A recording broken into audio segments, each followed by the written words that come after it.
Luca Martinez, isang matagumpay at kumpiyansadong negosyante, ay napasama sa isang pustahan na maaaring magbago ng kanyang buhay sa mga paraang hindi niya inaasahan. Sanay na siyang manalo maging sa kanyang mga profesional na gawain o sa kanyang personal na mga pakikitungo at siya'y lumalago sa kompetisyon.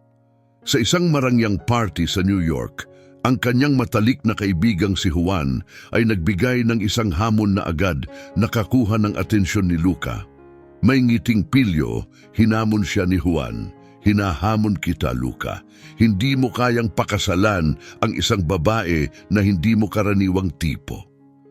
Si Luca, na kilala sa kanyang mga relasyon sa mga magagandang babae, ay pansamantalang nagulat, ngunit agad na umiral ang kanyang likas na pagnanais na patunayan ang kanyang kakayahan. Tinaasan niya ng kilay si Juan at tinanong, ano ang makukuha ng mananalo? Si Juan, nang umiti ng may tusong ngiti, ay nag-toast gamit ang kanyang basong champagne.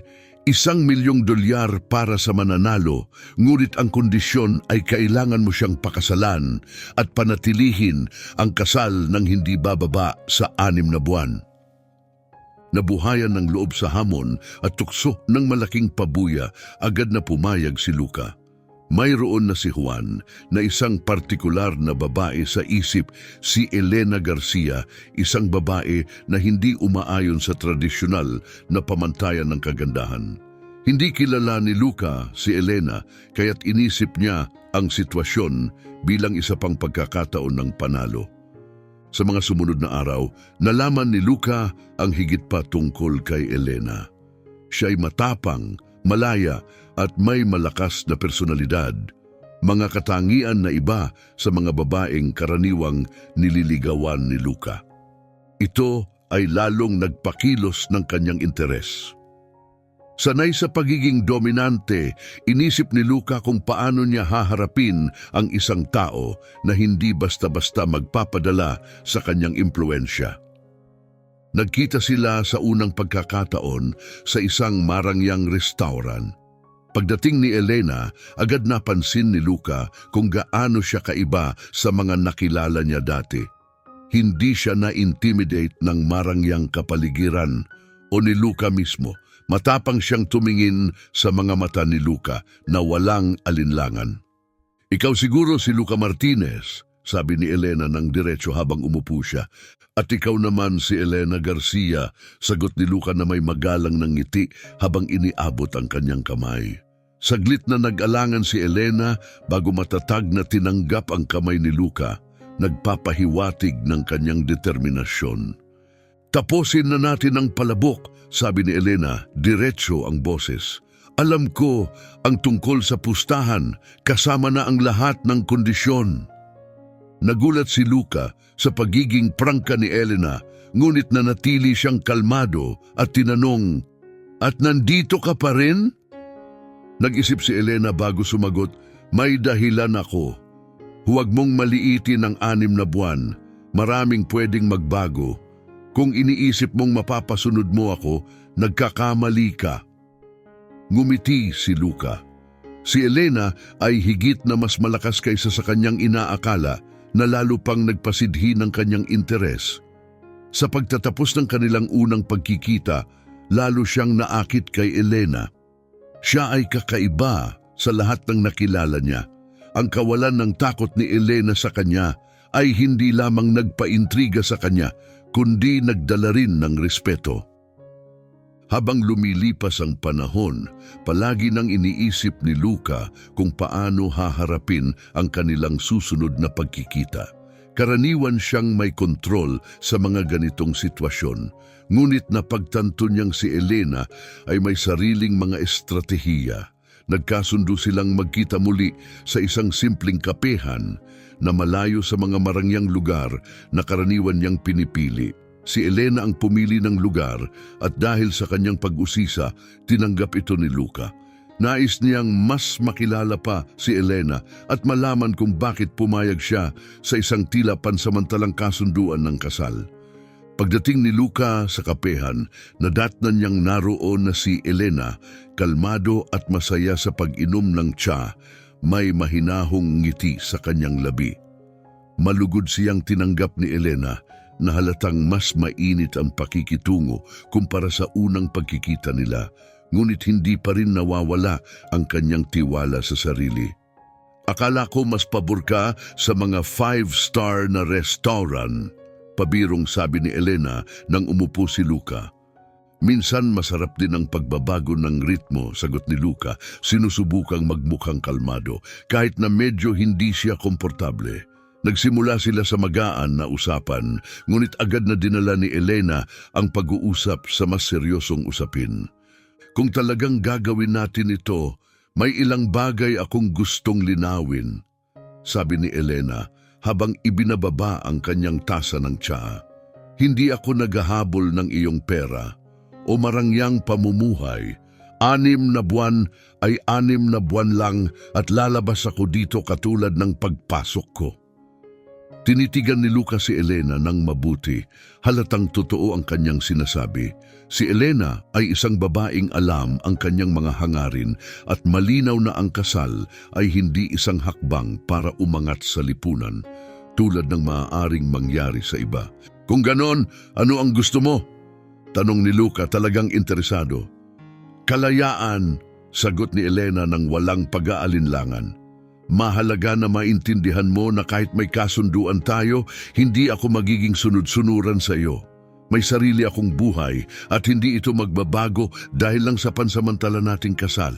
Ngumiti si Luca. Hindi niya inaasahan ang ganong sagot, ngunit hindi naman siya tutol sa ideya. Para kay Luca, ang kasal ay isang teknikalidad lamang sa hamon ng pustahan. Kung nais ni Elena ng kanyang kalayaan, wala siyang problema dito. Sang-ayon, sabi ni Luca, pagkatapos ng 6 na buwan, kanya-kanya na tayo. Matalim na pinagmasdan ni Elena si Luca, sinusukat ang kanyang sinseridad habang pumapayag ito sa kanyang mga kondisyon. Pumasok siya sa pustahang ito na may malinaw na estratehiya at determinadong tiyakin na mangyayari ang lahat ayon sa kanyang plano. Bagamat alam niya ang potensyal ni Luca na manggulang, kampante siyang kaya niyang labanan ang anumang galaw nito. Nagtapos ang kanilang pagkikita ng maayos at pareho silang nauunawaan ang kanilang mga papel. Pananatiliin ni Elena ang kanyang kalayaan at para kay Luca, ang kasal ay isang formalidad lamang. Ngunit habang papalapit ang petsa ng kanilang kasal, nagsimulang magduda si Luca na baka mas komplikado pa ang kasunduang ito kaysa sa una niyang inakala. Ang kasal mismo ay malamig at walang damdamin, mas kahawig ng isang transaksyong pangnegosyo kaysa sa isang romantikong unyon. Si Luca, palaging may estratehiya, ay iniisip ang sarili bilang huling mananalo sa pustahan. Kumbinsido siyang mabilis na lilipas ang 6 na buwan at na si Elena, sa kabila ng kanyang determinasyon, ay magpapadala rin sa marangyang pamumuhay na inaalok niya. Pagkatapos ng seremonya, dinala niya si Elena sa kanyang marangyang penthouse sa downtown New York, isang simbolo ng kanyang tagumpay. Mula sa malalaking bintana, makikita ang buong lungsod habang ang loob ay puno ng pinakamahal at eksklusibong kasangkapan.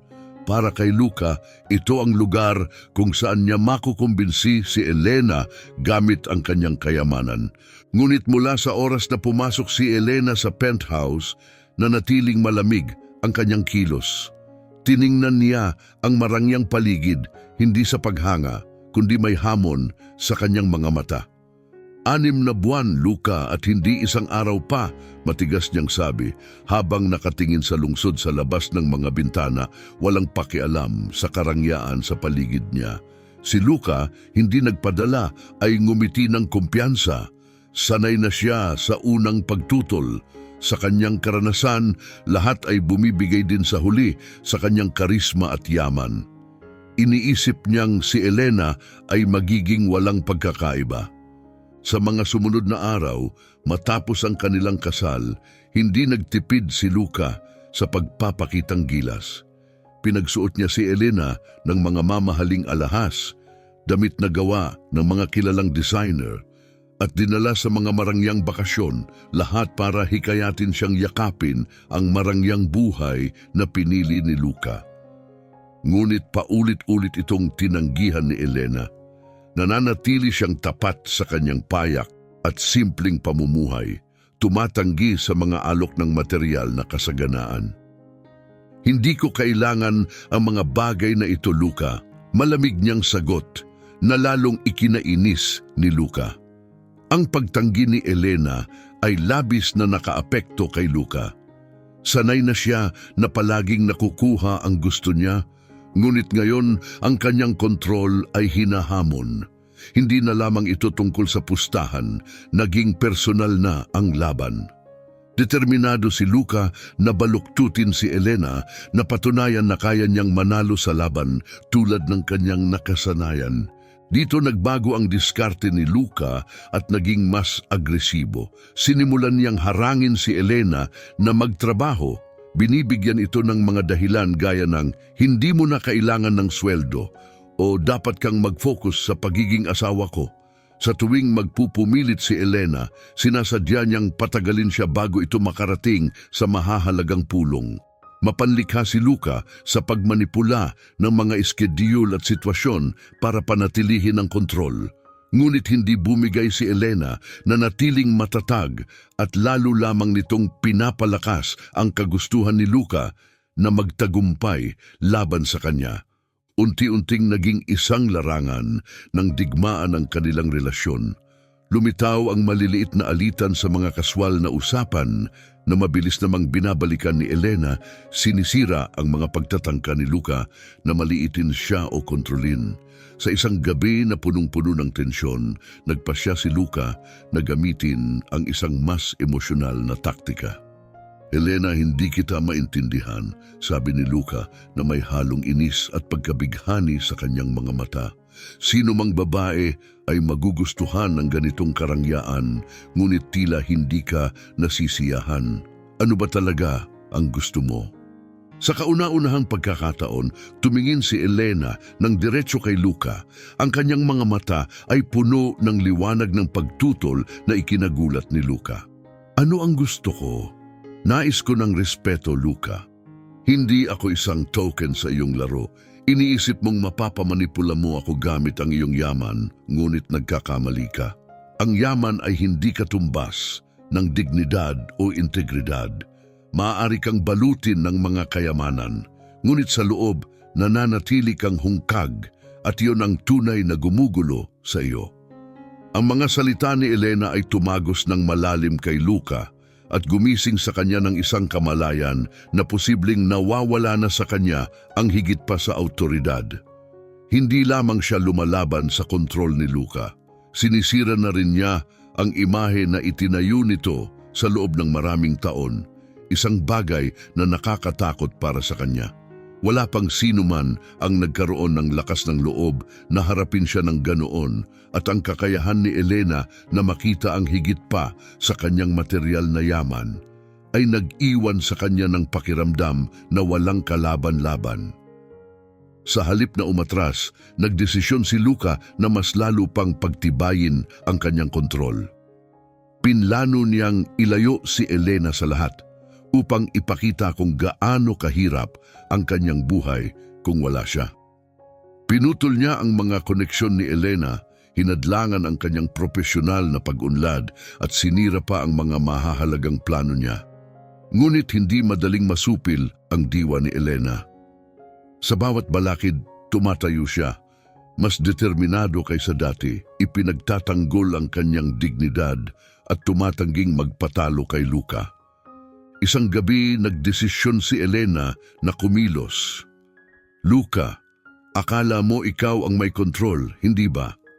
May tinig ng hamon ang kanyang mga salita. Ang hindi mo alam, may sarili rin akong estratehiya. At maniwala ka, darating ang oras na malalaman mo na ang buong larong ito ay nakabatay sa isang bagay na mas malaki kaysa sa inaakala mo. Nagulat si Luca. Napagtanto niyang baka minamaliit niya si Elena. Sa unang pagkakataon, naramdaman niya ang takot na baka hindi siya magtagumpay sa labang ito. Habang lumilipas ang mga linggo, tumindi ang tensyon na parang isang mahigpit na hinila na lubid. Bawat araw ay nagdadala ng papalapit na pagsabog. Sa kabila ng walang tigil na pagsubok ni Luca na ibalik ang sitwasyon sa kanyang pabor, nanatiling matatag si Elena, tila isang hindi mapapasok na kuta na hindi niya kayang wasakin. Bawat hakbang na ginagawa niya ay lalong nagpapatibay sa loob ni Elena. Ngunit hindi kayang baliwalain ni Luca ang isang unti-unting pag-unawa. Habang lumilipas ang panahon, nagbabago ang pananaw niya kay Elena. Hindi na lamang ito paghanga sa kanyang katatagan, may mas malalim na koneksyon na nabubuo. Naiimpluwensyahan siya ni Elena sa paraang hindi pa nagawa ng ibang babae. Binubuksan niya ang damdamin ni Luca, nagdadala ng pagkabagabag at kalituhan. Sa unang pagkakataon, nakita niya si Elena hindi bilang isang manlalaro sa laro o isang kalaban, kundi bilang isang taong gusto niyang maintindihan ng mas malalim. Isang gabi, pagkatapos ng isang mainit na pagtatalo, naiwan si Luca mag-isa sa malawak na sala. Tumingin siya palabas sa lungsod mula sa malalaking bintana. Ang mga kislap ng ilaw sa lungsod na dati sumisimbolo ng kanyang kapangyarihan ay tila naging hungkag, pinapalalim ang kanyang pakiramdam ng kawalan. Pinag-isipan niya ang kanyang nararamdaman. Si Elena na dapat ay isang manlalaro lamang sa kanyang laro, isang pansamantalang presensya na pinakasalan niya 6 na buwan pa lang ang nakalilipas, ay gumigising ng kung ano sa loob niya. Isang taong palaging kontrolado ang kanyang emosyon. Ngayon ay nakakaramdam ng kalituhan. Ang kakayahan ni Elena na makita ang likod ng kanyang maskara ay nagbubunyag ng kanyang mga kahinaan. Habang abala si Luca sa kanyang mga iniisip, ipinagpatuloy ni Elena ang kanyang pang-araw-araw na gawain na tila mas lumalayo sa bawat araw, para bang may hinihintay. Isang hindi malalampasang pader ang tila umuusbong sa pagitan nila. Pinahirapan si Luca. Hindi niya alam kung ito ba'y dahil sa pride o takot na mawalan ng kontrol, ang dahilan kung bakit nagiging mas kaakit-akit si Elena sa paraang hindi niya inaasahan. "Nagbago ka," sabi ni Juan, ang kaibigan niyang nagsimula ng pustahan habang kumakain sila ng hapunan. "Karaniwan, kontrolado mo na lahat sa mga ganitong sitwasyon. Pero ang babaeng ito, hinahamon ka sa paraang hindi mo pa naranasan." Si Luca, na may pilit ng ngiti, nagatubiling sumagot. Hindi niya gustong aminin na tama si Juan, ngunit maliwanag na may nagbabago sa kanya. Kinagabihan, umuwi si Luca na may matibay na desisyon na linisin ang kanyang isipan. Kailangan niyang alisin si Elena sa kanyang mga iniisip. Kailangan niyang ipaalala sa sarili na ang kanilang relasyon ay isang kasunduan lamang, wala nang iba. Pagpasok niya sa penthouse, napansin niyang abala si Elena sa pagbabasa ng isang libro sa sofa. Walang kaalam-alam sa kanyang pagdating. "Pwede ba tayong mag-usap?" Basag ni Luca sa katahimikan na bumabalot sa pagitan nila. Tumingin si Elena, kalmado ang mga kilos habang isinara ang libro at hinarap siya na may mahinahon, ngunit matamang tingin. Siyempre, sagot ni Elena na para bang matagal na niyang inaasahan ang pag-uusap na iyon. Umupo si Luca sa tapat niya, hirap na maipahayag ang kanyang mga iniisip. Mabigat ang hangin ng tensyon. Alam niyang hindi na niya kayang ituring ang kanilang kasal bilang isang formalidad lamang. May malalim na pagbabago na nangyayari at kailangan niya itong harapin ng direkta. "Ano ba itong ginagawa natin, Elena?" Tanong niya. Nagulat siya sa sariling sinseridad. Nagsimula ito bilang isang pustahan, isang laro. Pero ngayon, hindi ko na alam kung ano ang dapat isipin tungkol dito. Tahimik na tinitigan siya ni Elena bago sumagot. "Hindi ako naglalaro, Luca. Hindi kailanman," tugon niya, matatagang boses at puno ng kahulugan. Pumasok ako sa kasal na ito para sa mga dahilan na mas malalim kaysa sa iyo. Ang pera, ang kontrol na hawak mo, hindi iyon mahalaga sa akin. Nandito ako para sa isang bagay na mas malaki. At kung hindi mo pa iyon nauunawaan, baka panahon na para imulat mo ang iyong mga mata. Parang may bumigat sa dibdib ni Luca na para bang binubuksan ni Elena ang isang katotohanan na hindi pa niya lubos na naiintindihan. Sa galit at pagkabigo, sumigaw si Luca, "Alam kong may mga sikreto ka, Elena. Pero ang nakakalito sa akin ay habang sinusubukan kitang intindihin, mas lalo kong nararamdaman na nawawalan ako ng kontrol at hindi ko iyon gusto." Tumayo siya bigla, naglakad-lakad habang pilit na pinipigil ang bugso ng damdamin. Tahimik siyang pinanood ni Elena bago ito tumayo at lumapit sa kanya. Tumigil sa ilang pulgadang layo. Bumilis ang tibok ng puso ni Luca. "Luca," simula ni Elena, malumanay ang boses, "hindi ito tungkol sa kontrol. Ginugol mo ang buong buhay mo na sinusubukang supilin ang lahat at lahat ng tao. Pero sa akin, kailangan mong matutunan na hindi lahat ay kayang kontrolin. Minsan, kailangan lang hayaang maging ang mga bagay tulad ng mga ito." Sa isang saglit, habang nakatingin siya sa mga mata ni Elena, naramdaman ni Luca ang isang koneksyon na hindi niya pa naranasan dati. Para bang ngayon lang niya tunay na nakita si Elena, hindi bilang isang bahagi ng kanyang plano. "Kung ganon, ano ang gusto mo?" Tanong niya, malumanay na ang boses. Ngumiti si Elena, isang misteryosong ngiti na nagdulot ng kilabot kay Luca. "Gusto kong ikaw mismo ang makahanap ng sagot niyan, Luca." Sa mga salitang iyon, tumalikod si Elena at iniwan siyang nakatayo roon, mag-isa kasama ang kanyang naguguluhang isip. Sa mga sumunod na araw, kahit na tila lumalayo sila sa isa't isa sa pisikal na aspeto, pakiramdam ni Luca na mas lalo siyang napapalapit kay Elena. Labis na siyang nalulong sa pag-alam ng mga sikreto ni Elena at ang tunay na dahilan ng kanyang mga kilos. Kasabay nito, naramdaman niya ang nakakabagabag na pagkawala ng kanyang kontrol. Sa ayaw man o gusto niya, kinikilala ni Luca na binabago ni Elena ang kanyang pananaw sa mundo. At ang ideya na maaaring may malalim na impluensya siya sa kanya ay parehong kaakit-akit at nakakatakot. Ang 6 na buwan ng kasal ay halos tapos na, ngunit para kay Luca Martinez, bawat araw ay tila isang walang katapusang paghihintay. Halos hindi siya makatulog. Ang pakiramdam na may isang malaking revelasyon na malapit na niyang matuklasan ay bumabagabag sa kanya. Si Elena ay naging isang misteryosong presensya sa kanyang buhay. Hindi na lang niya iniisip si Elena bilang babaeng pinakasalan niya dahil sa isang pustahan, kundi bilang isang taong may alam na hindi niya maunawaan. Ang pagkahumaling na maintindihan si Elena ay lubos na sumakop sa kanya. Sinubukan na niyang lahat para mabunyag ang sikreto ni Elena, ngunit bawat sagot ay laging nauuwi sa mas marami pang tanong. Nag-hire si Luca ng mga investigador, sinuri ang nakaraan ni Elena at sinundan ang bawat posibleng bakas, ngunit tila lahat ng bagay ay maingat na pinlano ni Elena. Para bang dalawang hakbang palagi si Elena sa unahan, kontrolado ang laro mula pa sa simula. Isang gabi, matapos ang isang business meeting, dumating si Luca sa penthouse nang mas huli kaysa karaniwan. Naka-on ang ilaw sa balkonahe at naroon si Elena nakaupo at nakatanaw sa New York, na parang isang reyna na nagmamasid sa kanyang kaharian. Alam ni Luca na ang gabing iyon ay ang gabi ng revelasyon. Pakiramdam niya handa na si Elena na sabihin ang katotohanang matagal na niyang gustong malaman.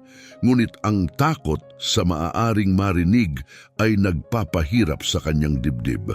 Lumapit siya sa kanya, ang tunog ng kanyang mga hakbang ay umaalingaw-ngaw sa tahimik na silid. Hindi agad bumaling si Elena. Mabigat ang hangin, parang alam nilang pareho na may isang mabigat na katotohanang malapit ng mabunyag. "Kailangan ko ng mga sagot, Elena," sabi ni Luca, Matatag ang boses bagaman mabilis ang tibok ng kanyang puso. Hindi ko na kaya ang larong ito. Kailangan mong sabihin sa akin ang totoo. Dahan-dahang huminga si Elena at tumayo mula sa kanyang upuan, hinarap siya. Ang kanyang mga mata na kadalasang kalmado at mapagmasid, ngayon ay kumikislap ng isang emosyon na hindi mabasa ni Luca. May bago kay Elena, isang bagay na madilim at matindi. Ngumiti si Elena ng mapait at nagkrus ng mga braso. Talaga bang gusto mong malaman ang katotohanan? Tumatango si Luca nang walang pag-aalinlangan, ngunit ang tensyon ay lalo pang tumindi sa bawat segundong lumilipas. Handa si Luca sa kahit anong sagot, ngunit wala siyang ideya sa mabibigat na salitang maririnig niya. Sinimulan ni Elena ang pag-uusap sa isang matalim na babala. Ang boses niya ay puno ng malamig na pagkadistansya. Wala kang ideya kung sino ako, madiin niyang sinabi. Para sa iyo, ang mga tao ay mga piyesa lamang sa iyong mga laro. Ngunit sa pagkakataong ito, Luca, ikaw lang ang isa pang piyesa. Ako ang nagplano ng lahat ng ito mula pa sa simula. Isang malamig na panginginig ang dumaloy kay Luca. Ang dati niyang tiwala sa kanyang kakayahang kontrolin ang mga sitwasyon ay unti-unting naglalaho sa harap ni Elena. Sinubukan niyang magsalita, ngunit agad siyang pinutol ni Elena. Narinig mo na ba ang pangalang Garcia? Mabilis na tanong ni Elena. Ang boses ay nagiging mas matalim. Akala ko nga, hindi mo na matandaan. Isa ka sa mga taong madaling makalimot. Ang tatay ko ay nagpatakbo ng isang maliit na negosyo, pilit pinapanatiling buhay hanggang dumating ka at winasak ito. Napaatras si Luca, gulat ang kanyang mukha. Ang kanyang isip ay nagmadaling subukang buuin ang palaisipan. Ano ang sinasabi mo? Pautal niyang tanong, hindi makapaniwala. Lumapit si Elena sa kanya, ang mga matay nag-aalab ng galit at kalungkutan. Ang tatay ko, Luca, isang mabuting tao, nagsusumikap para sa amin hanggang sa kinuha mo ang lahat mula sa kanya. Sinira mo siya, Luca, nawalan siya ng lahat at itulak siya ng pagkawala sa kanyang kamatayan. Bumagal ang kanyang boses, sinakal ng emosyon at huminto siya. Nagsimulang bumuo ng luha sa kanyang mga mata. Nagpakamatay ang tatay ko dahil sa walang awang paghabol mo sa kayamanan kahit ano pa ang kapalit. Narinig ni Luca ang hapdi ng mga salita ni Elena sa kaibuturan niya. Hindi makagalaw habang nagsisimulang magbalik tanaw ang kanyang mga nakaraang aksyon. Sa dami ng kanyang mga negosasyon at pagkuha ng mga negosyo, maraming buhay ang naapektuhan ng kanyang ambisyon. Marami sa mga maliliit na negosyo na kanyang nilapastangan sa kanyang pag-akyat sa tuktok ay nalimutan na niya, ngunit ngayon ay hinahabol na siya ng mga bunga nito. Sinubukan niyang magsalita, desperado ang kanyang tinig, ngunit pinigilan siya ni Elena sa isang matigas na kilos ng kamay. Tama na, sumiklab si Elena, ang galit niya'y tuluyang lumabas. Hindi mo man lang kayang unawain ang pinsalang nagawa mo. Hindi ito tungkol sa pera, Luca. Tungkol ito sa mga buhay na winasak mo. Kinuha mo ang tatay ko, ang tanging haligi na meron ako. At habang nagtatamasa ka ng karangyaan, kami ng nanay ko ay nalugmok sa kahirapan at kawalan ng pag-asa. Naghirap kami habang ikaw ay namuhay sa kasaganahan. Nakatayo si Luca, hindi makapagsalita, gulat at wala nang masabi. Wala siyang magawa kundi tumitig kay Elena habang unti-unti siyang nilalamon ng konsensya. Nagpatuloy si Elena, mas matatag na ngayon ang boses, ngunit puno ng kapaitan. Pinlano ko ang lahat ng ito ng maingat, inamin niya. Nang malaman ko ang tungkol sa iyong pustahan, sinunggaban ko ang pagkakataon. Sinadya kong lumapit sa iyo. Tinanggap ko ang hamon mo upang iparamdam sa iyo ang kahit kaunting sakit na naramdaman ko. Gusto kong maramdaman mo ang pakiramdam ng pagiging ginagalaw, nililinlang at walang kapangyarihan. Nanginig ang buong katawan ni Luca, palagi siyang kumpiyansa na kaya niyang kontrolin ang lahat ng sitwasyon, palaging sigurado sa kanyang tagumpay. Ngunit ngayon, baligtad ang sitwasyon. Siya na ngayon ang biktima habang maingat na pinaplano ni Elena ang bawat hakbang mula pa sa simula. Elena, sinubukan niyang sabihin, nanginginig ang boses. Hindi ko alam. Hindi mo alam, Luca? Mabilis na putol ni Elena, lumapit pa ng ilang pulgada lamang ang layo sa kanyang mukha.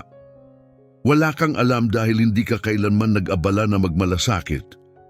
Winawasak mo ang mga buhay nang hindi man lang nag-aalangan. At ngayon, nandito ako sa harap mo, hindi para sirain ka, kundi para siguraduhin na hindi mo makakalimutan ang iyong mga nagawa. Gusto kong maramdaman mo ang sakit, ang mismong sakit na ginawa mo, at hayaan mong magpatuloy ito sa buong buhay mo. Ang kanyang mga salita ay bumagsak kay Luca na parang isang hatol ng buhay. Sa unang pagkakataon, hinarap ni Luca ang mga tunay na bunga ng kanyang walang awang mga aksyon. Ang bigat ng kanyang pagkakasala ay napakatindi at napagtanto niyang higit pa sa isang simpleng pustahan ang kanyang nawala. Nawala sa kanya ang isang bagay na hindi na maibabalik. Umatras si Elena at ang kanyang pag-alis ay lalong nagpalalim ng katahimikan sa marangyang penthouse. Nanghina ang mga binti ni Luca at naupo siya sa sofa na lugmok at walang maisip na sagot. Ang natira sa kanya ay isang malalim na kawalan. Paulit-ulit na umuukit sa kanyang isipan ang mga salita ni Elena na parang isang walang katapusang bagyo. Bawat salitang binigkas niya ay dahan-dahang sinisira ang pader ng kanyang realidad.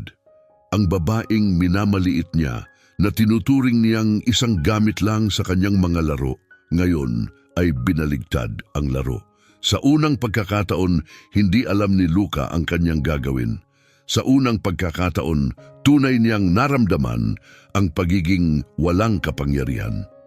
Ngunit hindi binigyan ni Elena si Luca ng pagkakataon para namnamin ang bagong realidad na ipinahayag niya. Matapos ilantad ang katotohanan tungkol sa pagkawasak ng kanilang pamilya at ang trahedyang sinapit ng kanyang ama, iniwan siya ni Elena ng nag-iisa, tinangay ng sariling pagsisisi. Nakatayo si Luca ng walang kibo, parang humihigpit ang hangin sa penthouse. Tila ang mga dingding mismo ay nagsisimulang bumagsak sa kanya. Nais niyang abutin si Elena, humingi ng tawad, magpaliwanag ng mga bagay na mahirap ipaliwanag. Ngunit malinaw ang katotohanan, walang salitang sasapat.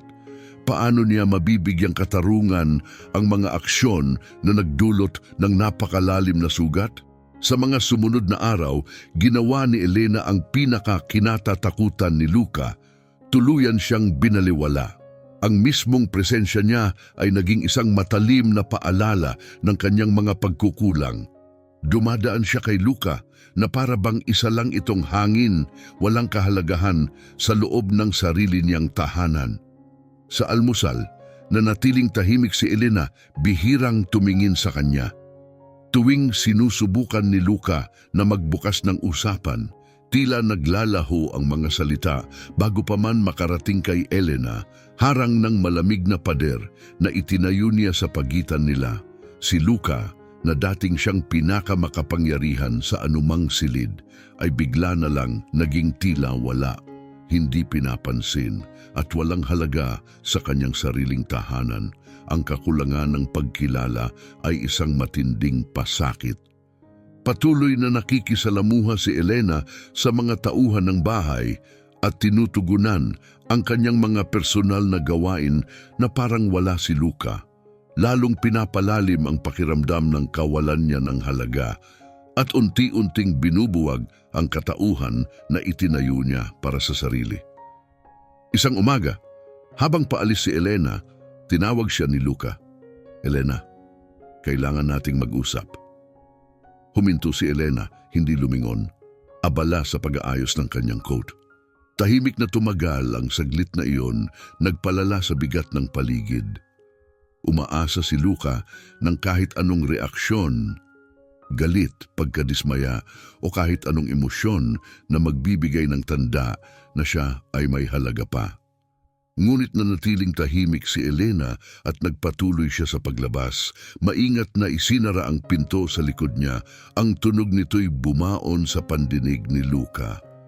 Ang sakit ng pagiging binaliwala ng isang taong kinikilala niya na ngayon bilang higit pa sa isang kalaban ay isang bagong karanasan para sa kanya. Sanay sa pagiging dominante at sa laging panalo, si Luca na ngayon ang minamanipula, nilulunod sa tahimik na paghamak. Hindi natapos ang mga taktika ni Elena sa katahimikan. Sinimulan niyang buwagin ang tiwala ni Luca sa sarili ng palihim. Sa trabaho, napansin ni Luca na biglang binabago ang mga mahalagang meeting nang hindi siya inaabisuhan. Ang kanyang mga desisyon sa negosyo ay kinukwestiyon at ang mga inisyatibo niyang sinimulan ay bigla na lang bumabagsak.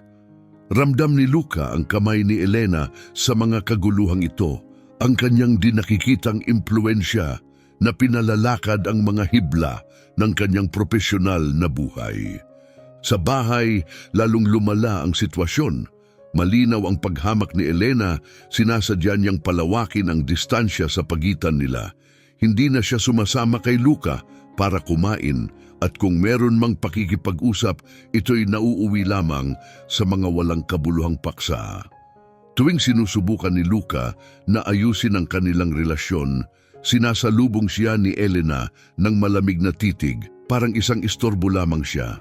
Isang gabi, nadatnan ni Luca si Elena na abala sa pagbabasa sa sala. Isang tila payapang tagpo, ngunit alam niyang ito'y nagtatago ng maingat na pagkalamig. Umupo siya sa tabi nito sa sofa, muling sinusubukang itulay ang agwat sa pagitan nila. Elena, marana sabi ni Luca, may halong desperasyon ang tono niya. Alam kong marami akong nagawang pagkakamali. Alam kong dinala kita sa napakalaking sakit. Pero maaari ba nating pag-usapan ito? Pwede ba tayong mag-usap kahit paano? Dahan-dahang isinara ni Elena ang kanyang libro, ngunit hindi siya tumingin kay Luca. Nang tuluyan na siyang tumingin, ang ekspresyon sa kanyang mukha ay malamig, nagpapadala ng kilabot kay Luca. Mag-usap, inulit ni Elena, may bahid ng paghamak sa kanyang boses. Sa tingin mo, may halaga pa ang mga salita? Pagkatapos ng lahat ng ito, naniniwala ka pa ring may halaga ang mga salita ngayon.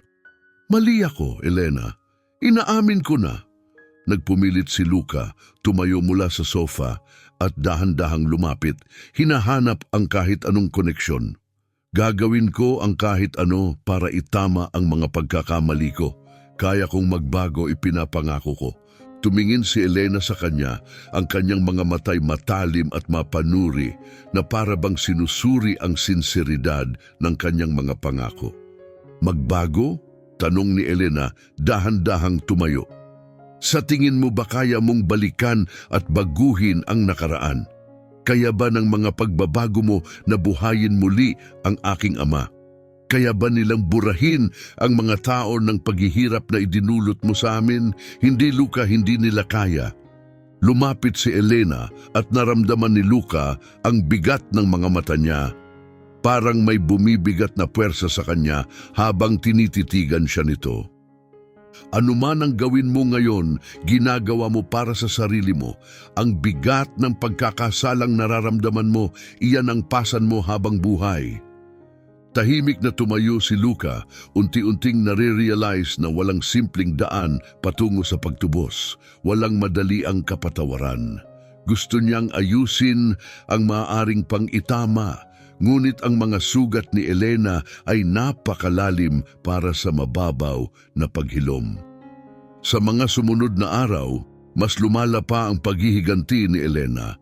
Araw-araw na nararamdaman ni Luca ang kanyang malamig na mga tingin at lumalala ang kanyang pagkadismaya.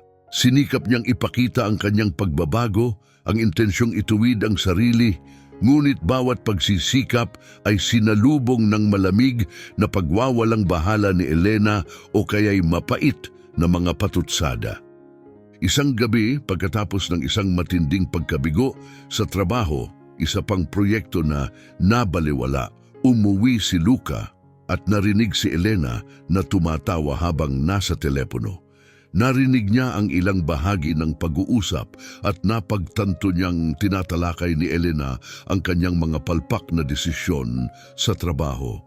Malinaw sa kanya, si Elena ang nasa likod ng kanyang pagguho sa propesyonal na buhay, ngunit ginagawa niya ito ng napakahusay na siya lamang ang nakakaramdam nito. Kinukondena siya ni Elena na magdusa sa katahimikan. Pagkatapos ng tawag, naghihintay si Luca kay Elena sa sala.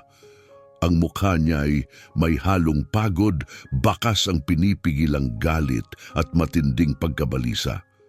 "Pinapatid mo ang lahat, hindi ba?" sabi ni Luca. Mababa ang boses, puno ng pagkabigo. "Winawasak mo ang buhay ko." Humarap si Elena sa kanya, malamig ang tingin at nakatawid ang mga braso. "Winawasak ang buhay mo?" sagot ni Elena, nakataas ang kilay. "Ibinabalik ko lang kung ano ang ibinigay mo sa akin. Huwag kang mag-alala, Luca. Hindi kita ipagkakait ng buong yaman. Magiging napakadali niyan. Gusto kong mabuhay ka sa sakit. Gusto kong maranasan mo ang bawat maliit na pagkatalo tulad ng naranasan ko. Gusto kong makita mong unti-unting bumagsak ang iyong imperyo araw-araw at malaman mo na ikaw ang may kagagawan ng lahat ng ito." Muli, parang nawala ang lupa sa ilalim ni Luca. Ang kanyang buhay ay naging isang walang tigil na bangungot. Siya na laging nagwawagi, ang nagpapasya sa kapalaran ng iba, ay ngayon siya mismo ang biktima ng isang malamig at maingat na paghihiganti. Hindi layunin ni Elena na sirain siya ng biglaan. Gusto niyang pahirapan si Luca araw-araw sa bawat maliit na pagkatalo, sa bawat malamig na tingin, hanggang sa wala nang matira sa kanya kundi ang pagsisisi. Habang lumilipas ang panahon, patuloy na pinananatili ni Elena ang distansya niya kay Luca. Hindi siya pinapansin at tila binabaliwala. Si Luca, na dati mapagmataas at tiwala sa sarili, ngayon ay para ng multo sa kanilang tahanan, isang anino ng dati niyang pagkatao, desperadong naghahanap ng kapatawaran na alam niyang hindi niya maaabot. Sinubukan niyang magbalik loob, ngunit palagi itong nagkukulang. Nahulog siya sa isang walang katapusang siklo ng pagsisisi at pagdurusa, isang siklo na maingat na idinisenyo ni Elena. Ngunit ang pinakamasaklap na sandali ay paparating pa lang. Isang gabi, nagdesisyon si Elena na harapin siya. Ang pagkikita nilang ito ay puno ng lamig na hindi pa nila naranasan. Habang si Luca ay nakaupo sa sofa, lubos na bagsak at durog, lumapit si Elena at binitiwan ang mga salitang magmamarka sa kanyang alaala magpakailanman. "Luca, kinuha mo sa akin ang isang bagay na hindi na maibabalik." Anya, ang boses ay pantay ngunit tumatagos. "Ngayon, ipapataw ko ang aking paghihiganti at kailangan mong mabuhay na dala ang bigat niyan sa natitirang mga araw mo."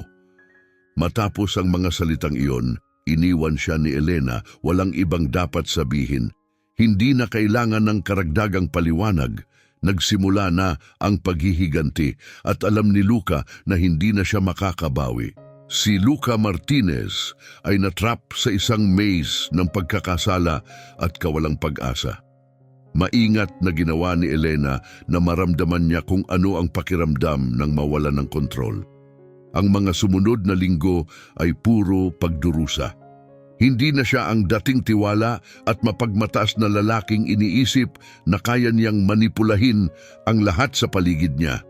Siya na lamang ay isang anino, isang malabong eko ng kanyang dating sarili. Bawat pagtatangka ni Luca na kausapin si Elena ay sinasalubong ng malamig na tingin. Bawat isa'y bingi sa kanyang mga salita at walang pakialam. Ang pagwawalang bahala ni Elena ay unti-unting nilalamon si Luca. Hindi na siya makatulog, lagi na lang niyang iniisip kung paano maayos ang mga bagay na imposible ng itama. Alam niyang walang halaga ang kanyang mga salita. Ang mga paghingi ng tawad ay walang saysay. Kailangang makita ni Elena ang tunay na pagbabago, isang pagbabago na hindi sa salita kundi sa gawa. Handa si Luca na gawin ang lahat para patunayan ito. Isang araw, nagising si Luca na may bagong determinasyon. Nalaman niyang ang pagmamakaawa lamang ay hindi sapat. Kailangan niyang baguhin ang kanyang diskarte. Ang unang hakbang niya ay bigyan si Elena ng espasyong nararapat sa kanya. Kailangan niyang ipakita na iginagalang niya ang pangangailangan ni Elena ng oras at hindi niya ipipilit ang kanyang sarili. Ngunit kailangan din niyang iparamdam na naroon siya sa paraang may kahulugan. Sinimulan ni Luca na maingat na obserbahan ang mga maliliit na detalye sa buhay ni Elena. Inalala niya ang kanyang mga nakasanayan, ang mga gusto niya at mga hilig. Hindi siya nakikialam, ngunit lagi siyang maingat. Napansin niya na ang paboritong bulaklak ni Elena ay peonies at nagusto niya ang kanyang kape na malakas, walang asukal. Ang mga detalye na dati tila walang halaga ay naging mahalagang bahagi ng kanyang plano upang makipagkasundo. Kinahapunan, pumunta si Luca sa isa sa pinakamagandang florist sa bayan at pumili ng isang bouquet ng mga peonies. Alam niyang ang direktang diskarte ay agad na tatanggihan, kaya't pinili niyang ilagay ang mga bulaklak nang walang anumang sulat sa mesa ng kusina, isang simpleng kilos ngunit puno ng kahulugan. Habang si Elena ay lumabas para sa kanyang paglakad, naghihintay ng may kaba si Luca. Pagbalik ni Elena, nakita niya ang bouquet na natili siyang tahimik, ngunit si Luca na nagmamasid mula sa di kalayuan, napansin na huminto siya sa harap ng mga bulaklak. Bagaman walang pagbabago sa ekspresyon ng kanyang mukha, nakita ni Luca na marahan niyang inilapit ang isang bulaklak sa kanyang ilong. Ang maliit na kilos na ito, bagaman tila walang halaga, ay nagbigay kay Luca ng pag-asa. Alam niyang hindi tinanggihan ng buo ni Elena ang kanyang kilos. Para kay Luca, ito ay isang senyales ng progreso, gaano man ito kaliit. Sa mga sumunod na araw, patuloy si Luca sa kanyang mga tahimik at maingat na pagkilos. Inihahanda niya ng maayos ang mesa sa almusal. Ipinagtitimpla si Elena ng kape gaya ng gusto niya, malakas at walang asukal. At pagkatapos ay maingat na umaalis, sinisigurong hindi niya lalampasan ang kanyang limitasyon. Inilalagay niya ang mga bagay na paborito ni Elena sa lugar na madaling abutin, palaging iniiwasan ang direktang pakikipag-ugnayan o pag-uusap. Sa pamamagitan ng mga pagkilos na ito, sinikap ni Luca na ipakita ang kanyang pagbabago, ang kanyang atensyon at ang tunay niyang hangaring alagaan si Elena, kahit na patuloy pa rin siyang tinatanggihan. Pinanatili ni Elena ang kanyang emosyonal na distansya at nauunawaan ni Luca na ang pagtawid sa pader na iyon ay mangangailangan ng matinding pasensya. Gayunpaman, matatag ang kanyang determinasyon na patunayan ang kanyang pagbabago, na muling makuha ang tiwala ni Elena sa paraang nais niya na may paggalang sa espasyong malinaw na kailangan nito. Isang gabi, sa malamig na hangin, nagsimulang lumitaw ang isang maliit na pagbabago. Nakatayo si Elena sa balkonahe, nakabalot ng kumot, habang nakatuon ang kanyang tingin sa kumikislap na mga ilaw ng lungsod sa ibaba. Pagkatapos ng ilang sandaling pag-aalinlangan, nilapitan siya ni Luca, may dalang tasa ng mainit na tsaa. Alam niyang paborito ni Elena ang isang mainit na inumin bago matulog. Narito, naisip kong baka gusto mong uminom ng mainit, mahinang alok ni Luca. Sinisigurong hindi mabigat ang kanyang boses at hindi ipinipilit ang kanyang presensya. Tahimik na tinanggap ni Elena ang tasa, hindi pa rin inaalis ang tingin sa tanawin. Nanatili si Luca sa tabi niya, tahimik, naroroon lang nang hindi nakikialam sa kanyang espasyo. Bagaman puno ng tensyon ang pagitan nila, hindi ito tulad ng dati, hindi na kasing bigat o nakakasakal. Para bang may nagsisimulang magbago, gaano man ito kaliit. Bakit mo ginagawa ito, Luka? Tanong ni Elena. Binasag ang katahimikan ng malamig na gabi, ang kanyang boses ay malumanay ngunit matatag. Alam ni Luka na ito ang isang mahalagang pagkakataon para maipahayag ang kanyang mga iniisip. Kailangang maingat siyang pumili ng mga salita. Huminga siya ng malalim at tumingin sa malayo. Kasama niya si Elena na nakatuon ang tingin sa abot-tanaw. Naiintindihan ko na hindi sapat ang mga salita ngayon. Sabi niya, ang tingin ay nakatutok pa rin sa parehong direksyon ng kay Elena. Alam kong hindi mababawi ng mga sorry ko ang mga nagawa ko. Pero sa pamamagitan ng mga aksyon ko, sinusubukan kong ipakita na nagbabago ako.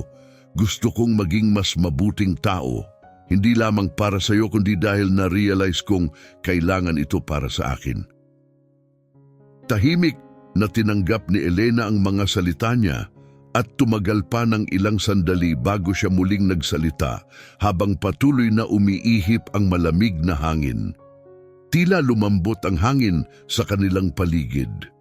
Hindi mo mababago ang mga nangyari na, Luka, tugon ni Elena. Mas malumanay ang kanyang boses kaysa sa inaasahan ni Luka. Alam ko, tapat niyang sagot, pero pwede kong pagbutihin kung ano ang darating. Sa unang pagkakataon ng gabing yon, tumingin si Elena ng direkta sa kanya. Sa kanyang mga mata, napansin ni Luka ang isang banayad na pagbabago. Nandoon pa rin ang pader na itinayo ni Elena, ngunit ngayon ay may bahid ng kakaibang interes. Hindi pa siya handang magpatawad, naiintindihan yon ni Luka, ngunit ang kanyang mga salita ay tila nagsindi ng maliit na pag-asa sa loob ni Elena. Sa mga sumunod na araw, ipinagpatuloy ni Luka ang kanyang maingat na mga kilos. Ngayon ay may bagong sigla. Nagkaroon ng banayad na pagbabago sa dinamika sa pagitan nila. Pinananatili pa rin ni Elena ang kanyang distansya, ngunit hindi na kasing walang malasakit tulad ng dati. Tinanggap niya ang mga bulaklak at mainit na tsa na iniaalok ni Luka at paminsan-minsan ay sumasali sa mga maikling, bagaman mababaw, na mga pag-uusap sa almusal. Ang mga pader na itinayo ni Elena ay unti-unti at bahagyang nagsisimulang maglaho, isa-isang nasisira. Habang naghahanda si Luka para sa isang business meeting isang gabi, dumating ang sandaling magbabago sa takbo ng kanilang relasyon. Nakaayos at handa na siyang umalis nang biglang huminto siya nang makita si Elena, tila may gustong sabihin. Pwede mo bang kanselahin ang meeting mo? Bigla niyang tanong. Nabigla si Luka. Mula nang magsimula ang kanilang malamig na relasyon, bihira nang ipakita ni Elena ang interes sa kanyang mga gawain. Nag-atubili lamang siya ng kaunti bago sumang-ayon at agad na kinansela ang kanyang appointment sa telepono. Ito ang unang indikasyon sa loob ng maraming linggo na bukas si Elena na maglaan ng oras para sa kanya. Isang pagkakataong nais ni Luka na samantalahin. Umupo sila sa sofa magkatabi ngunit may tamang distansya at sa unang pagkakataon ang katahimikan na bumalot sa kanila ay hindi mabigat o awkward. Sa halip, ito'y tila komportable, halos natural. Si Elena ay mukhang malalim ang iniisip, maaring nagbabalik tanaw sa mga kaganapan ng nakalipas na buwan at sa mga unti-unting pagbabago sa kanilang relasyon. Hindi pa ako handang lubos na patawarin ka, amin ni Elena, binasag ang katahimikan. Pero nakikita kong sinusubukan mo at siguro iyon ay isang simula. Tumibok ng mabilis ang puso ni Luka. Alam niyang hindi niya dapat madaliin ang mga bagay, kailangan ng matinding pasensya. Ngunit ang mga salitang iyon ay nagbigay sa kanya ng bagong pag-asa. Nauunawaan niyang mahaba pa ang kanilang tatahakin, ngunit handa siyang tahakin iyon kung ito ang magbibigay daan para muling makuha ang tiwala ni Elena at marahil ang kanilang pag-ibig. Dumaan ang gabi ng payapa, nag-uusap sila ng bahagya, isang palatandaan ng positibong pagbabago sa pagitan nila. Para kay Luka, ito'y isang mahalagang tagumpay Unti-unti niyang binubuo muli ang kanilang relasyon sa pamamagitan ng maingat na pasensya. Si Elena ay hindi na ang malamig na nilalang na dati. Nagsisimula na siyang ibaba ang kanyang mga pader at determinado si Luca na hindi na muling maliitin ang kanyang asawa. Gayunpaman, nanatili ang isang pakiramdam ng kaba. Alam niyang may itinatago pa si Elena, isang bahagi ng kanyang sarili o isang piraso ng palaisipan na hindi pa niya lubos na alam. Pero sa pagkakataong iyon, sapat na ang kahandaang makipag-usap ni Elena. Sa mga sumunod na linggo, isang halo ng tensyon at maingat na pag-asa ang bumalot sa kanilang mga interaksyon. Sa kauna-unahang pagkakataon sa matagal na panahon, naramdaman ni Luca na umuusad siya sa kanilang relasyon. Unti-unting lumalambot si Elena. Hindi na siya kasing lamig tulad ng dati, bagaman hindi pa niya lubos na pinapapasok si Luca sa kanyang mundo. May isang halatang pag-aalangan sa pagitan nila, isang laro ng paghihintay na nagpanatiling alerto at handa si Luca. Nauunawaan niyang sinusubukan ni Elena ang kanyang sinseridad at handa siyang ipakita ito. Ngunit, lingid sa kanyang kaalaman, may isang revelasyon na paparating. Pinalakas pa ni Luca ang kanyang pagsisikap, kinansela ang ilang mga commitment sa trabaho upang mas maging present sa kanilang tahanan. Palaging sinisigurong hindi niya pinipilit si Elena o hinihingi ang mga sagot ng hindi pa oras. Ang kanilang mga pang-araw-araw na interaksyon gaya ng pagsasalo ng almusal o pag-uusap tungkol sa mga simpleng bagay ay naging pundasyon ng kanilang unti-unting nagiging mas mainit na relasyon. Unti-unti, napansin ni Luca na nagbabago ang ugali ni Elena sa kanya. Hindi na kasing hamak, mas bukas na. Ngunit hindi niya maalis ang pakiramdam na may itinatago pa si Elena. Madalas siyang tila nagiging maingat, lalo na kapag napag-uusapan ang kanilang nakaraan o mga posibleng kinabukasan. Parang naghahanda siya na maglahad ng isang mahalagang bagay. Isang gabi, habang bumubuhos ang ulan sa labas ng kanilang penthouse, napansin ni Luca na si Elena ay tila malalim ang iniisip, halos malayo ang tingin. Pinipigilan niya ang kanyang sarili na tanungin si Elena. Alam niyang maaari itong makasira sa maselang progreso na kanilang nagawa. Ngunit hindi niya mapigil ang kanyang kuryosidad na unti-unting kumakain sa kanya. Ano ang itinatago ni Elena? Ano ang hindi pa niya nalalaman? Sa huli, hindi na nakayanan ni Luca ang bigat ng katahimikan. Nilapitan niya si Elena at binuksan ang usapan. Elena, marahang sambit ni Luca, may halong pangamba ang kanyang tinig. Pakiramdam ko, may isang bagay kang hindi pa sinasabi sa akin, nararamdaman ko ito. Tinitigan niya ang mga mata ni Elena, hinahanap ang anumang pahiwatig ng kanyang mga iniisip. Kung may pinipigil ka pa, kailangan kong malaman. Naupo si Elena sa tapat niya, huminga ng malalim at saglit na tumingin sa malayo. Ramdam ni Luca ang bigat ng tensyon sa pagitan nila, ngunit inintindi niya na ang labis na pagpupumilit ay maaaring makasira sa marupok na mga sinulid ng tiwala na kanilang binubuo. Pagkaraan ng ilang sandali na tila parang isang mahabang paghihintay, sa wakas ay hinarap siya ni Elena.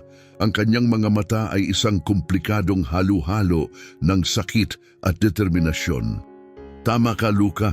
Pagamin ni Elena, mabigat ang boses, puno ng mga damdaming matagal na niyang itinago. May isang bagay na bumabagabag sa akin, isang bagay na akala ko hindi ko kayang ipaalam sa iyo. Pero siguro, ito na ang tamang panahon. Habang nararamdaman ni Luca na bumibigat ang paligid, naghanda siya para sa mga salita ni Elena, sabik ngunit natatakot sa nalalapit na revelasyon. Naalala mo ba ang kumpanyang winasak mo, yung pinamamahalaan ng aking ama? Panimula ni Elena, matatag ang boses sa kabila ng bakas ng sakit sa kanyang mukha. Sinabi ko sa iyo na sinira mo ang aming pamilya at iyon ang katotohanan, pero hindi lang iyon ang winasak mo. Labis na nagtataka, lumapit si Luca. Ano ang ibig mong sabihin? Tanong niya, bakas sa boses ang pag-aalala. Tumingin si Elena sa sahig, pilit na nilalabanan ang kanyang mga damdamin. Nang magsalita muli, halos bulong na ang kanyang tinig. Buntis ako noon, Luka. Ang bigat ng kanyang mga salita ay tumama kay Luka ng buong lakas. Napakurap siya, sinusubukang tanggapin ang katotohanan ng kanyang narinig. Ano? Naiusal niya, nanginginig ang boses. Buntis ako nang bumagsak ang lahat. Patuloy ni Elena, nakatuon pa rin ang tingin sa sahig. At nang mangyari ang lahat ng iyon, nang mawala ang aking ama, ang stress, ang pagkawala, nalaglag ang bata. Parang naglaho ang lupa sa ilalim ni Luka. Ang bigat ng revelasyon ay nag-iwan sa kanya ng pakiramdam na parang nauubusan ng hangin. Ang pagkakasalang matagal nang bumabagabag sa kanya ay ngayon ay naging halos hindi na kayang dalhin. Hindi lang pala siya sumira ng isang kumpanya at isang pamilya, kundi pati ang isang buhay na nagsisimula pa lamang. Hindi ko alam, hindi ko maaaring malaman, pautal niyang sabi, pilit na humihinga. Sa wakas, hinarap siya ni Elena, mga luhay dumadaloy sa kanyang mga pisngi. Ang kanyang ekspresyon ay naglalarawan ng matinding sakit na hinaluan ng isang lakas na hindi matitinag. Hindi mo alam, sagot ni Elena. Ang boses ay isang halo ng kalungkutan at paninisi dahil hindi mo piniling tingnan ang lampas sa sarili mong ambisyon. Winawasak mo ang mga buhay nang hindi man lang iniisip ang halaga. Nawala ang anak ko at nagpatuloy ka na parang walang nangyari. Naramdaman ni Luka na ang bawat salita ay parang kutsilyo na tumatama sa kanyang puso, mulat na mulat sa hindi matatawarang pinsalang nagawa niya. Pilit niyang hinanap ang mga salita na maaring makabawas man lamang sa kahit katiting na bahagi ng nasira, kahit alam niyang walang halaga ang anumang pagtatangkang iyon. Wala akong tamang mga salita, bulong ni Luka, basag na basag sa bigat ng kanyang mga kasalanan. Ang ginawa ko ay lampas sa kapatawaran at hinding-hindi ko mapapatawad ang aking sarili.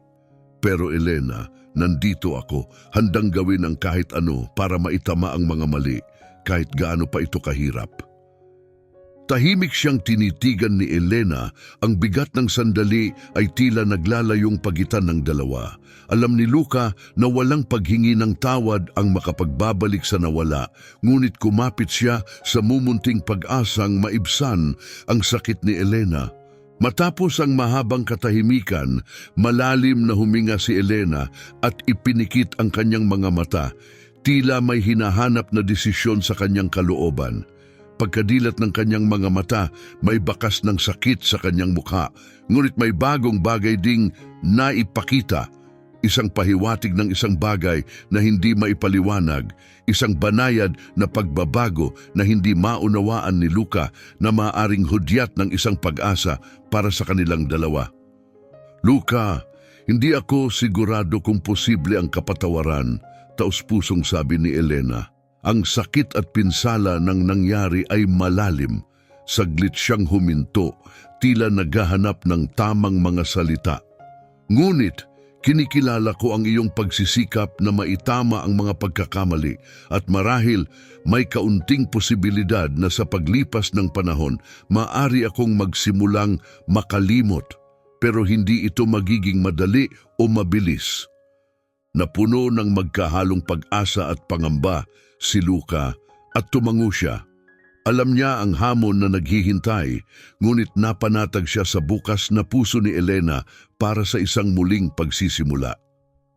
Handa akong gawin ang lahat ng kailangan, wika ni Luka ng may determinasyon. Kahit gaano pa katagal, patutunayan kong nagbago na ako, isang tao na maaari mong pagkatiwalaan at patawarin balang araw. Sa kauna-unahang pagkakataon, nagpakita si Elena ng bahagyang pagtanggap sa kanyang mga mata. Hindi pa ito isang ganap na kapatawaran at hindi rin pagtatapos ng kanilang mga pagsubok, ngunit ito ay isang bagong simula. Panahon na ang magsasabi, mahina niyang bulong. Makikita natin kung tunay ang iyong mga pagbabago. Nagkaroon ng isang makahulugang katahimikan na puno ng pag-asa. Tumayo si Elena at lumakad patungo sa pintuan. Iniwan si Luca na mag-isa sa sofa.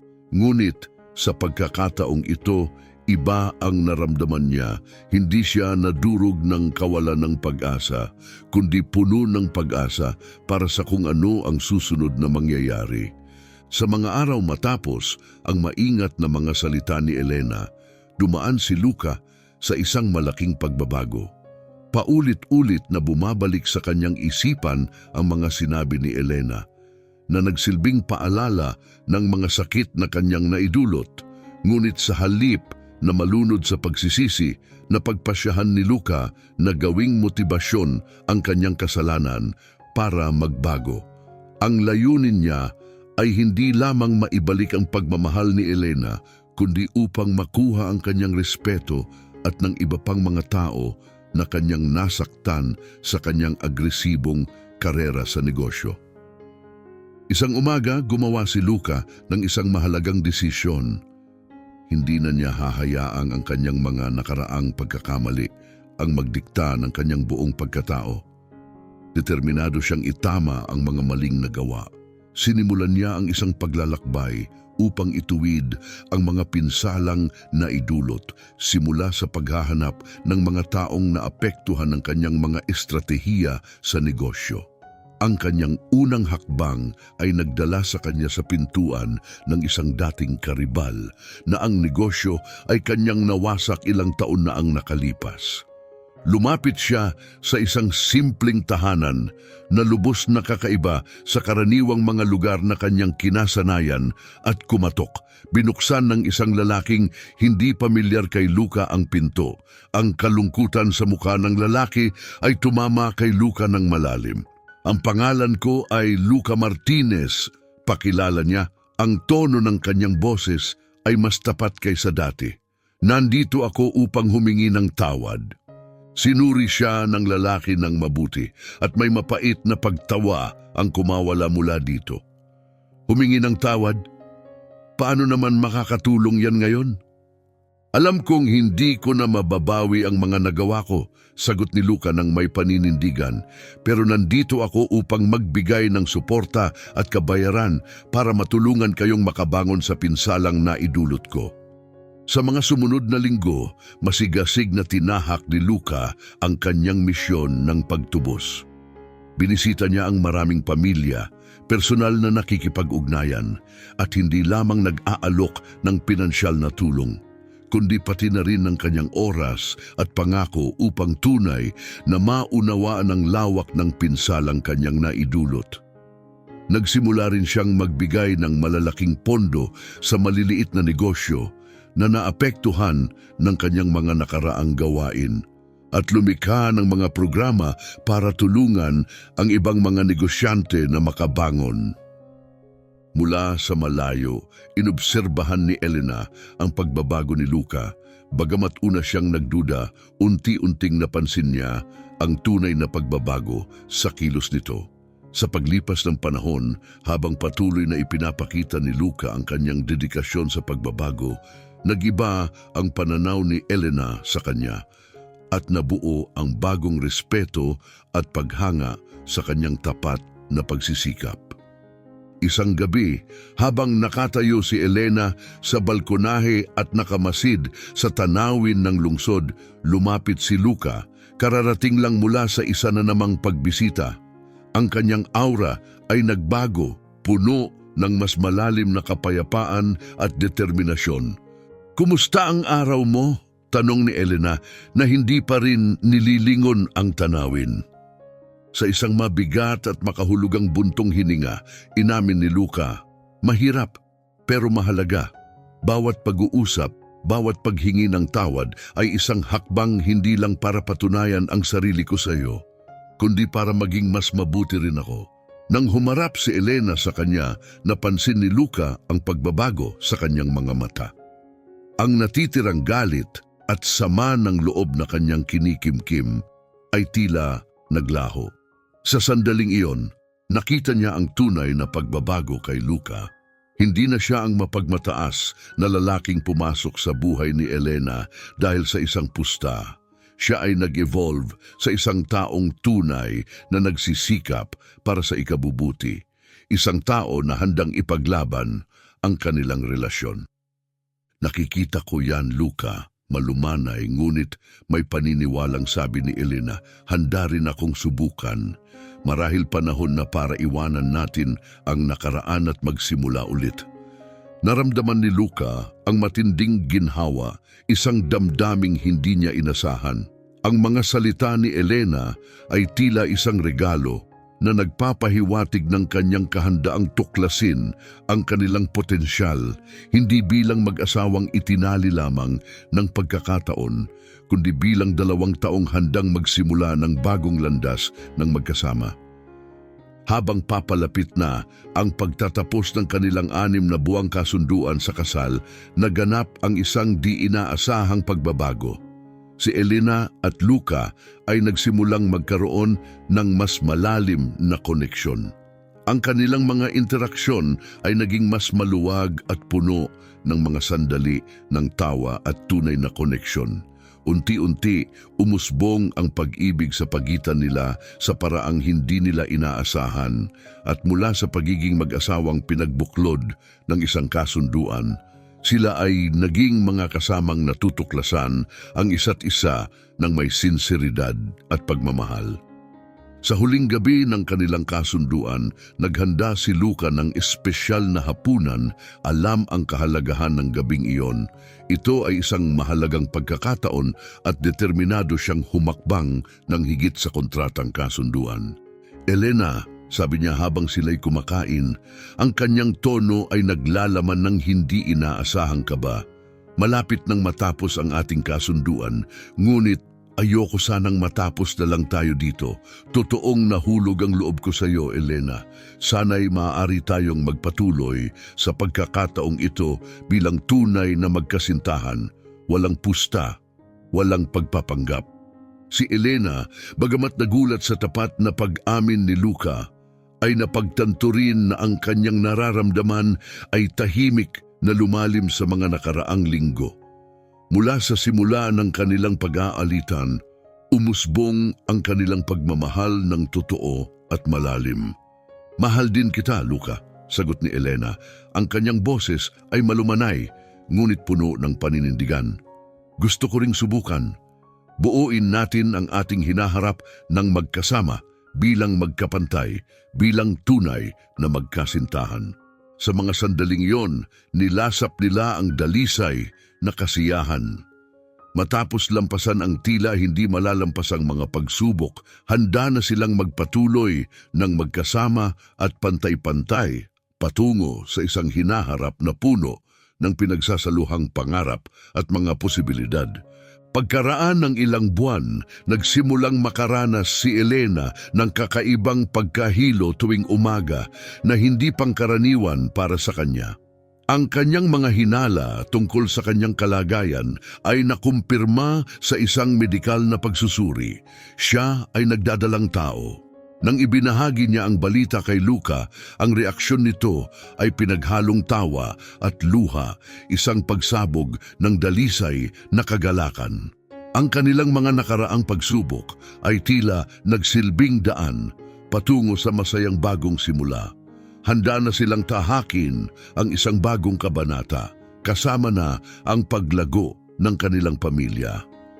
Gusto kong gawin ng tama ang lahat ngayon, buong determinasyon na sabi ni Luca na iniisip ang kanilang hinaharap. Muli tayong magpakasal, ngunit sa pagkakataong ito, para lang sa pagmamahal at wala nang ibang motibo kundi ang alagaan ka at ibahagi ang ating buhay ng magkasama. Si Elena na iyak sa tuwa ay sumang-ayon. Yan din ang gusto ko, Luca, sabi niya. Isang tunay na kasal, isang tunay na bagong simula. Ang kanilang kasunod na kasal ay isang simpleng seremonya, ipinagdiwang kasama ang malalapit na kaibigan at pamilya. Walang labis na karangyaan o mga kalabisan, nakatutok lamang sa kanilang pangako. na ngayon ay mas pinatibay ng tunay na pagmamahal at ang inaabangang miyembro ng kanilang pamilya. Alam ni Luca na ang paglalakbay ay magpapatuloy, hindi lamang para patuloy na patunayan ang kanyang dedikasyon kay Elena, kundi pati na rin upang ituwid ang mga maling nagawa noon. Ngunit ngayon, mayroon na siyang mas malalim na dahilan, isang bagong buhay kasama si Elena at ang kanilang inaasahang anak. Nakatuon siya sa pagiging kasamang karapat-dapat kay Elena at amang kailangan ng kanilang anak. Habang sila'y dahan-dahang sumasayaw sa huling tugtugin ng kanilang kasal, ang ulo ni Elena ay nakasandal sa dibdib ni Luca at pabulong niyang sinabi, "Sino ang mag-aakala na nagsimula ang lahat sa isang pusta?" Ngumiti si Luca ng kontento at hinigpitan ng yakap sa kanya. "At isipin mo, naging pinakamagandang pusta pala ito sa buhay ko."